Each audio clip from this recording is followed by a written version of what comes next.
So, I think it's time we did a little bit of a, shall we say, state of the TBR address. In a earlier video, I stated that I was planning to go through my entire Goodreads TBR until the whole thing, except for series or books from authors that I just like to read book after book by them, was cleared off. I want to clear my current TBR on Goodreads. Now watch this drive.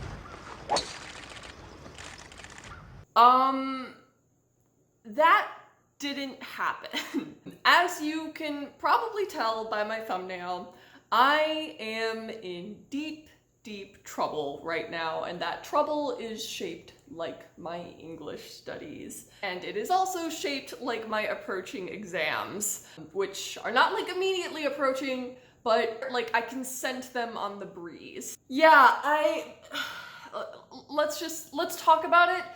I'm gonna do a state of the TBR address to update you all, to shame myself, to avoid giving explanations as if I were a politician who made a false campaign promise to you that I have since just kind of magically forgotten about. I will try at every turn to make my actions seem justifiable to you and to get you excited about the books that I am reading. Before I had 4 physical books that were unread. And to my credit, I have read 2 of those 4. So I finished reading the Coleridge biography. I read the second half, Darker Reflections.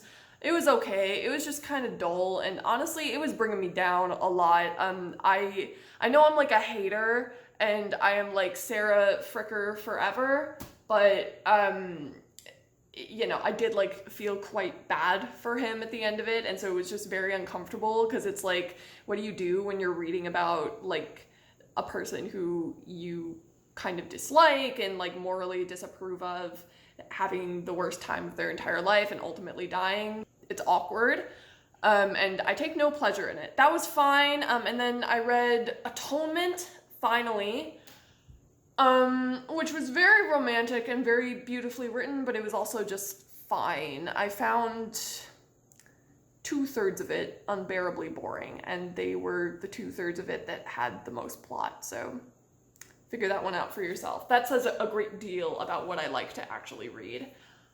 Now I have 1, 2, 3, 4, 5, 6, 7, 8, 9, 10, 11 physical books here with me that I have yet to read.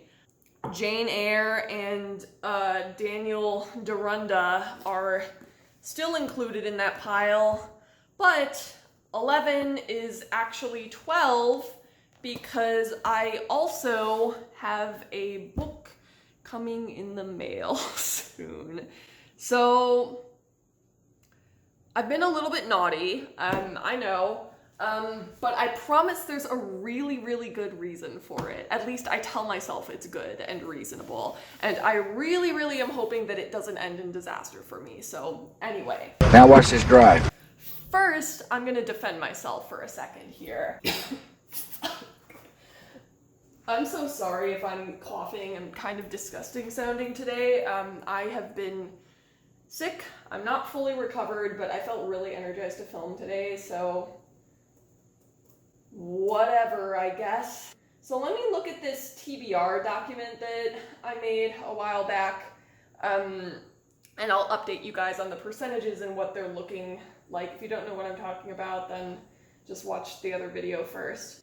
TBR was originally, I think, something like 68 books, right? I think it was something like 68 books. I'd have to look at the original video to check. Now we are down to 52 from the original TBR.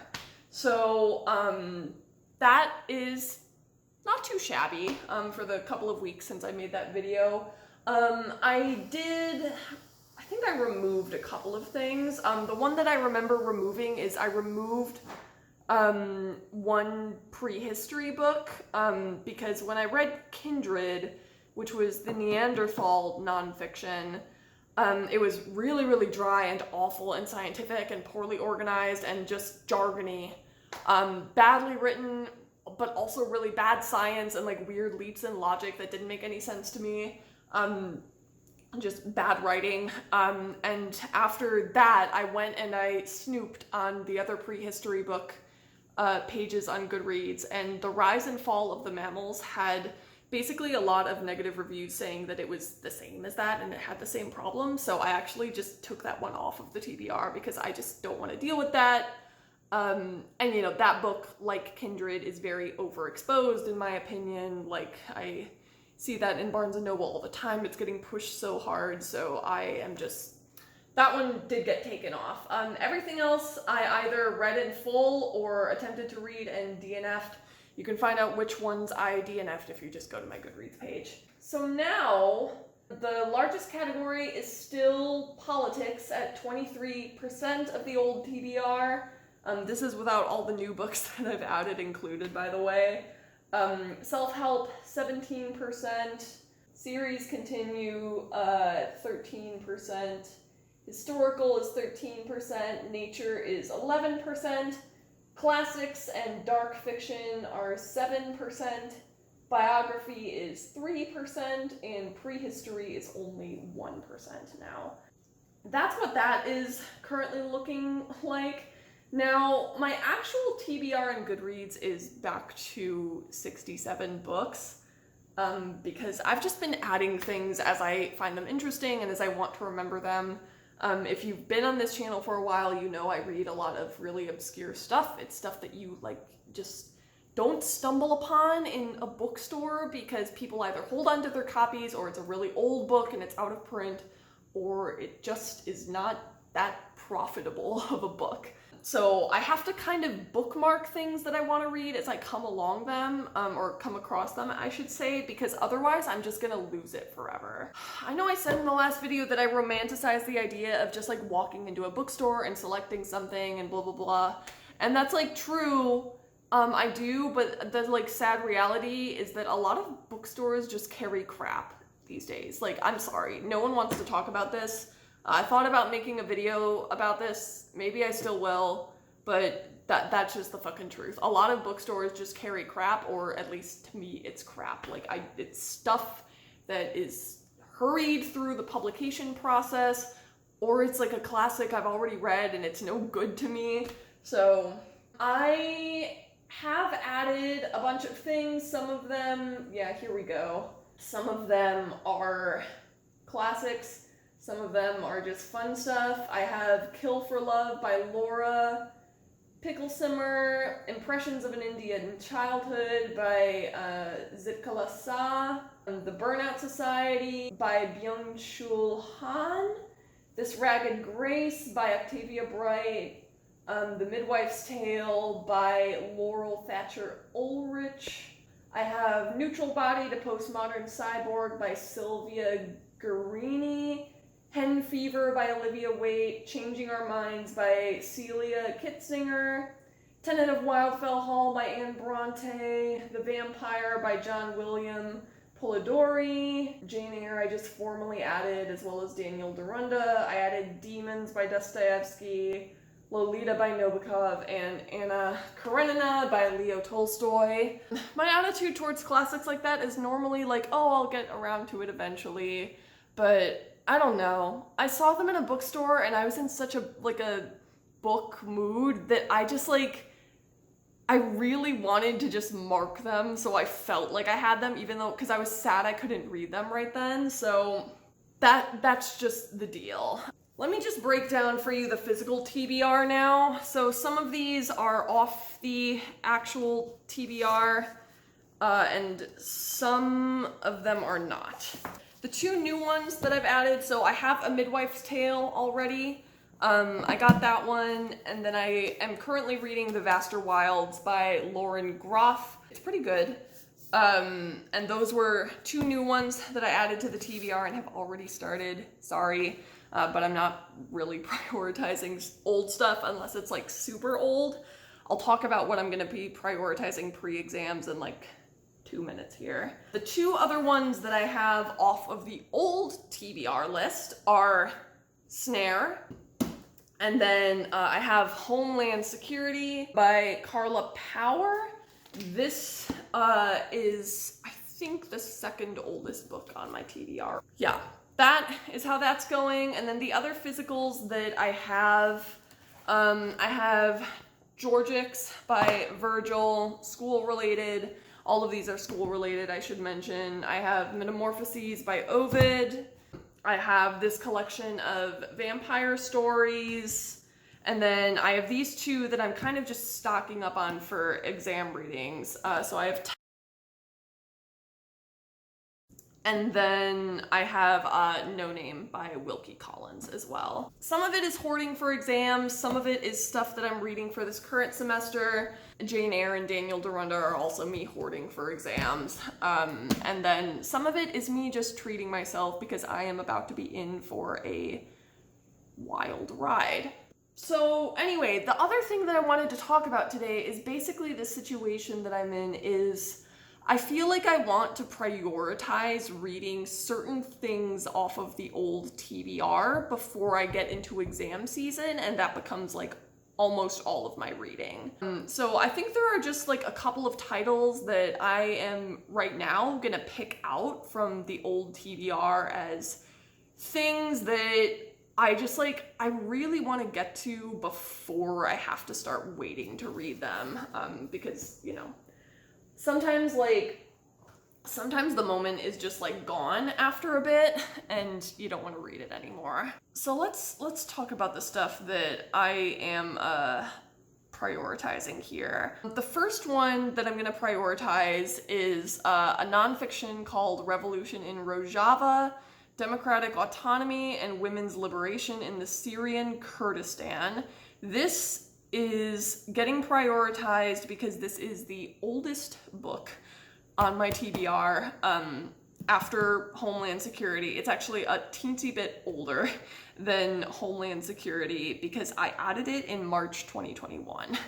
And Homeland Security was added in December 2021. So I have been wanting to read this for forever. It is a more expensive book. It's like $20 or $30. So I've been putting it off and just buying whatever thrift books will give me for free because of my literati credits. But it's really just time to read that. It's been on my TBR for way too long. So that is the first one that I'm going to try to get out of the way before exams. To be honest, I feel like a lot of these self-help books are kind of gonna go. Like, I think self-help is one of those things where it's like, you either read it right when you need it or it's just gone.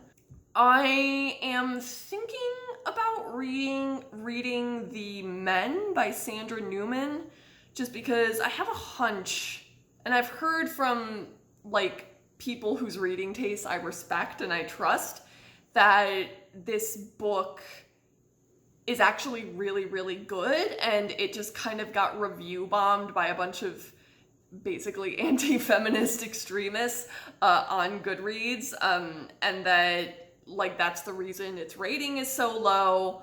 So that's something where I'm just like, I kind of want to get to it. To be honest though, that might be like an in-between exam reading kind of book, because I don't think it's going to be super difficult, so maybe that won't be for right away. I've been really wanting to read You Told Me You Were Different, an Anthology of Harm by Kitty Robinson.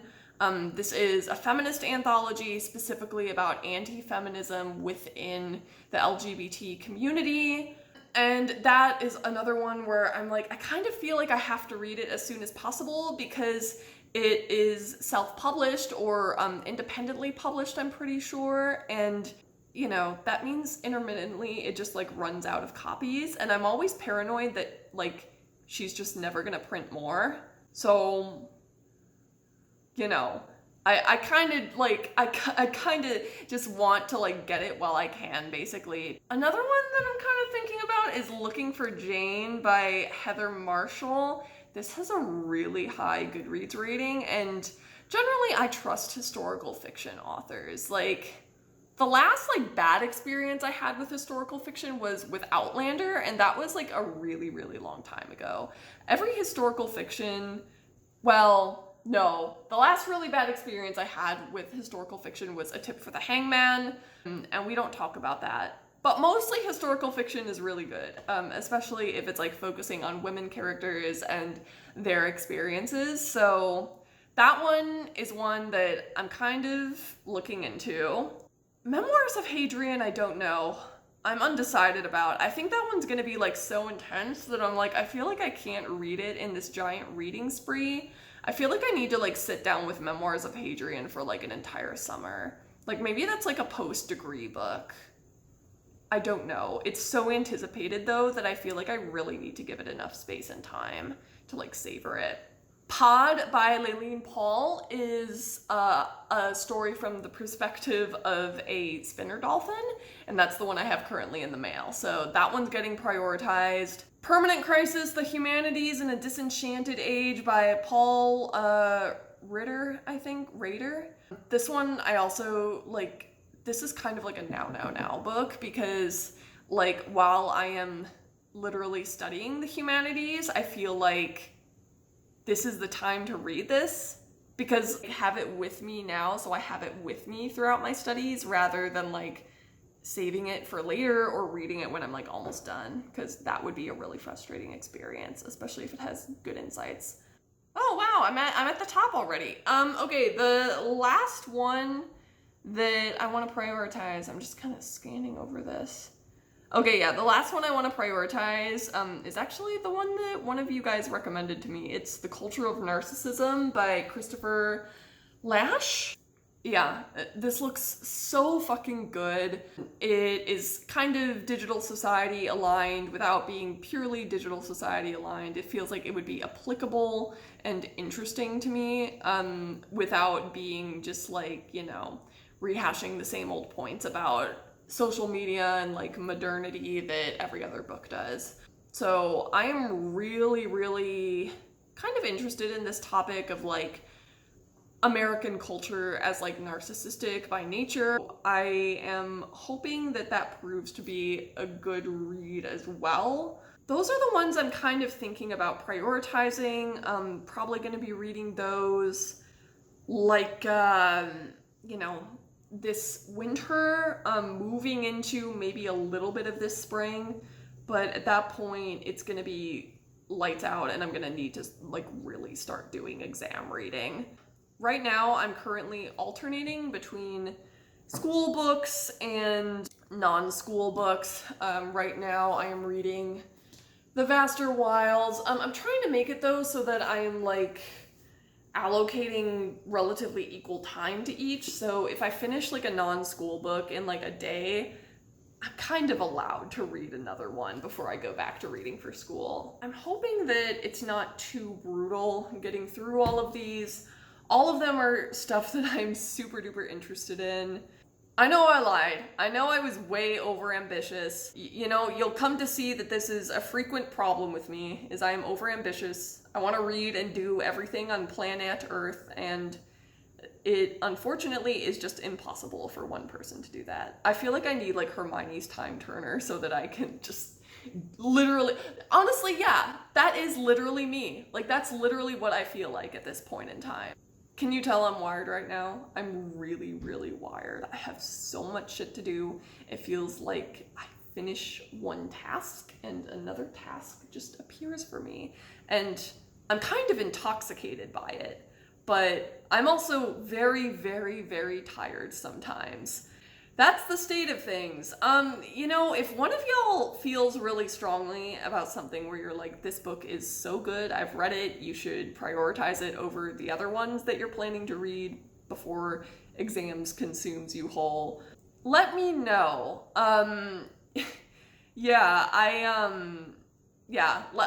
me know about that. I know for sure that Victor is surprising me with at least one other book from the list. I think that's it.